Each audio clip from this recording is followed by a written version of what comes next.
की जय। भारत माता की जय। भारत माता की जय। नमस्कार, मैं हूं आपके साथ कविता राणा। गलवान घाटी में हुई हिंसक झड़प के चलते भारत चीन के बीच तनाव का माहौल है और ऐसे में चीन को सबक सिखाते हुए पीएम मोदी ने एक झटके में 59 चीनी ऐप्स को बैन कर दिया। तो वहीं अपने लद्दाख दौरे में जवानों के बीच जिस जोश के साथ उन्होंने चीन को ललकारा है, उस तरह से सीमा पर खड़े होकर अब तक शायद ही किसी प्रधानमंत्री ने दुश्मन को साफ साफ संदेश दिया हो। तो ग्रह नक्षत्रों को देखा जाए तो इस वक्त पीएम मोदी पर चंद्रमा की महादशा से लेकर शुक्र की अंतर्दशा चल रही है, जो कि दुश्मनों पर भारी पड़ती है।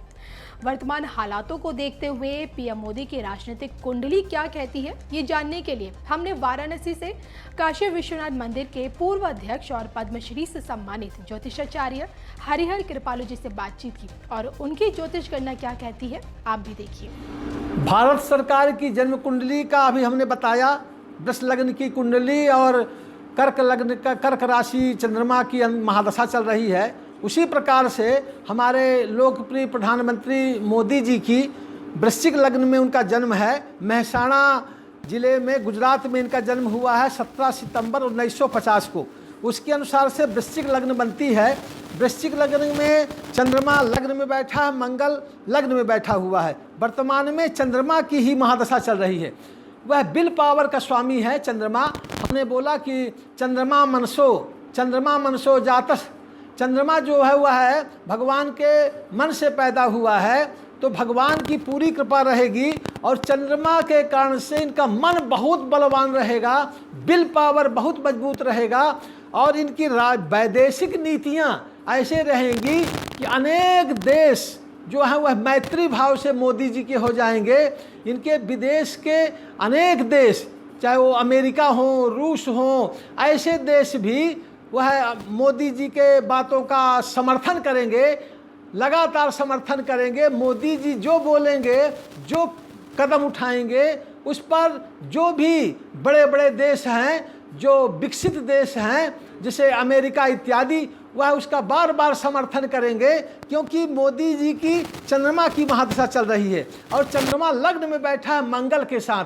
मंगल बहुत पुरुषार्थी होता है, शत्रु दमनक होता है, शत्रु का विनाश करने वाला होता है। और कोई अगर आंख दिखाता है तो वह आंख दिखाने वाले की दोनों आंख फोड़ देता है, क्योंकि आंख दिखाना मंगल को पसंद नहीं।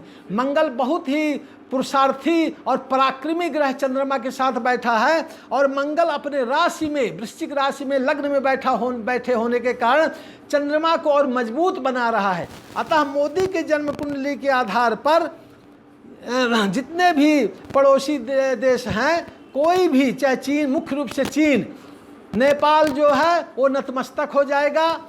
चीन भी अपना आँख तरेरेगा, थोड़ा अपना स्वरूप दिखाएगा कि मैं भी कुछ हूँ। परंतु मोदी जी की नीतियों के कारण, मोदी जी की वैदेशिक मैत्री के कारण, वैदेशिक उनका लोकप्रियता इसमें बहुत काम करेगी।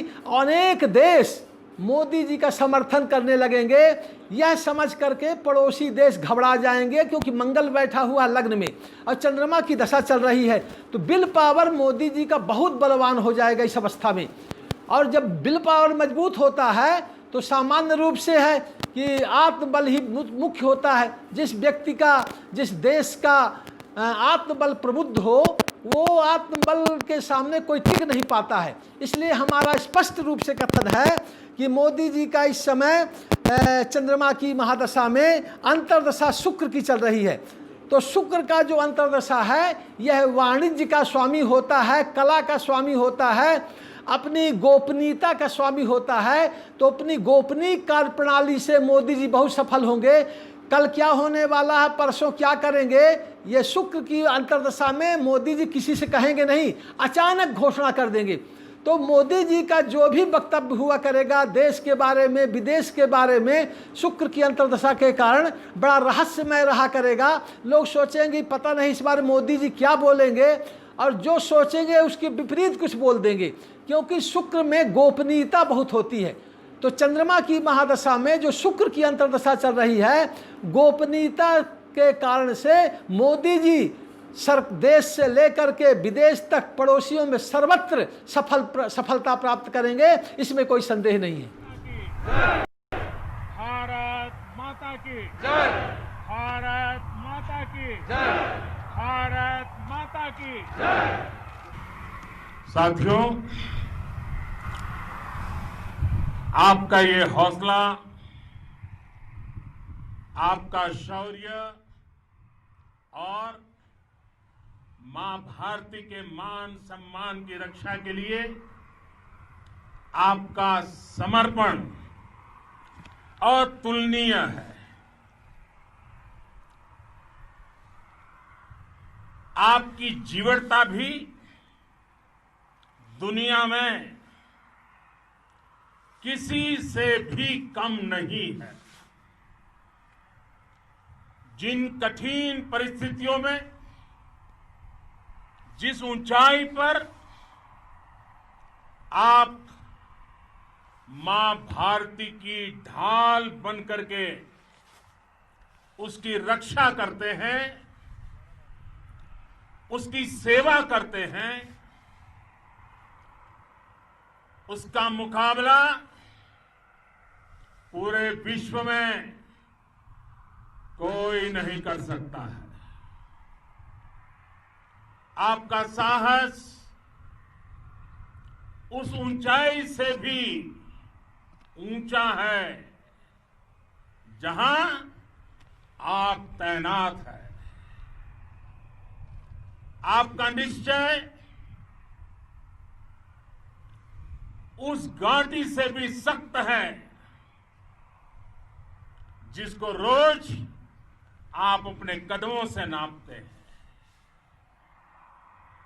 आपकी भुजाएं उन चट्टानों जैसी मजबूत है जो आपके इर्द गिर्द खड़ी है। आपकी इच्छा शक्ति आसपास के पर्वतों जितनी अटल है। आज आपके बीच आकर मैं इसे महसूस कर रहा हूं, साक्षात अपनी आंखों से इसे देख रहा हूं। साथियों, जब देश की रक्षा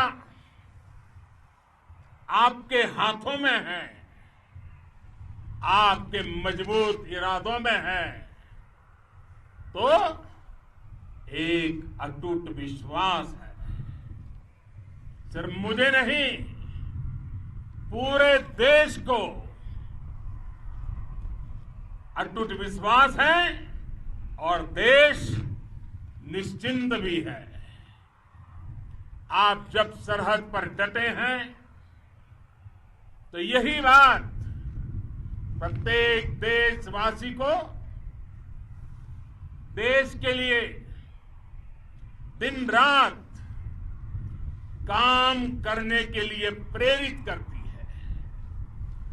आत्मनिर्भर भारत का संकल्प आप लोगों के कारण, आपके त्याग, बलिदान, पुरुषार्थ के कारण और मजबूत होता है। और अभी जो आपने और आपके साथियों ने वीरता दिखाई है, उसने पूरी दुनिया में यह संदेश दिया है कि भारत की ताकत क्या है। और मैं मेरे सामने महिला फौजियों को भी देख रहा हूं। युद्ध के मैदान में, सीमा पर यह दृश्य अपने आप को प्रेरणा देता है। साथियों, राष्ट्र कवि रामधारी सिंह दिनकर जी ने लिखा था, जिनके सिंहनाद से सहमी, जिनके सिंहनाद से सहमी, धरती रही अभी तक डोल। कलम आज उनकी जय बोल। कलम आज उनकी जय बोल। तो मैं आज अपनी वाणी से आपकी जय बोलता हूं, आपका अभिनंदन करता हूं। मैं गलवान घाटी में शहीद हुए अपने वीर जवानों को भी पुनः श्रद्धांजलि अर्पित करता हूं।